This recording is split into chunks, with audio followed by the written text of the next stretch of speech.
Hello বন্ধুরা, আমি সুস্মিতা তোমাদের আজকে নতুন একটা রেসিপি নিয়ে চলে এসেছি। সেটা কি নিশ্চয়ই বুঝতে পারছো কেউ কেউ। এটা হচ্ছে ছানা, যেটা মানে প্রথমে আমি তোমাদেরকে দেখাতে পারিনি। আমি এখানে 1 লিটার দুধ নিয়ে এনেছি, যেটা আমুলের প্যাকেট দুধ।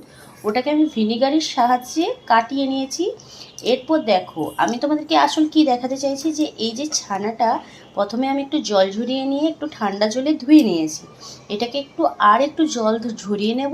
তারপরে আমি তোমাদেরকে দেখাতে চলেছি যে কিভাবে এই ছানাটাকে ম্যাশ করে আমরা পনির বা রসগোল্লা বা ছানার পায়েস কিভাবে আমরা তৈরি করি। তো আমি প্রথমে শুধু নিয়মটা দেখিয়ে দেবো, তারপরে তোমরা কি বানাতে চাইছো সেটা তোমাদের ইচ্ছা, তো দেখতে থাকো।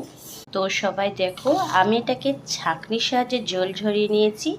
তোমরা চাইলে কাপড়ে বেঁধে একটু রাখতে পারো, তাতেও ভালো হয়, কিন্তু আমি এটা একটু তাড়াতাড়ি বানাতে চাইছি, কারণ আমার হাতে একটু বেশি টাইম নেই।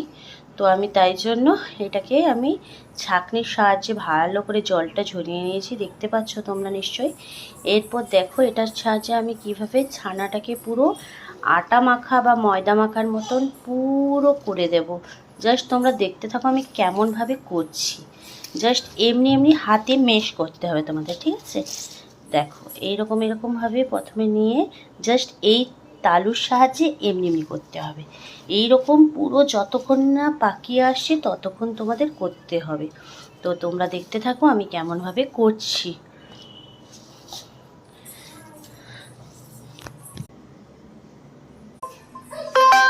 এই যে বন্ধুরা দেখো, এটা কিভাবে দেখো আমি পুরো ম্যাশ করে করে এটা পুরো যেমন আটা বা ময়দা মাখার মতন হয়, ছানাটা ঠিক সেইভাবে হয়ে গেছে, ঠিক আছে?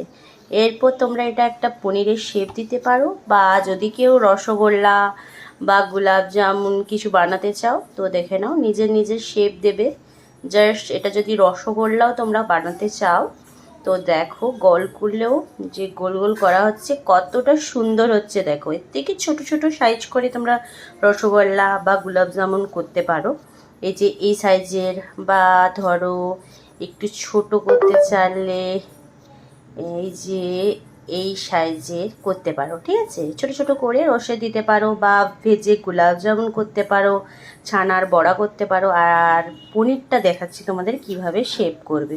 এই দেখো, এইভাবে শেপ করে এবং কাটিং করে নেবে। তারপর তোমরা ফ্রিজে রেখে দিতে পারো। আজকে ধরো রাতটুকু রেখে সকালে ফ্রাই করতে পারো। খুব সফট হয়, তাই জন্য একটু ধীরে ধীরে ফ্রাই করবে, কারণ দোকানে তো অনেক কিছু ভেজাল দেয়, তাই একটু শক্ত থাকে, বাট এটা খুব সফট হয়।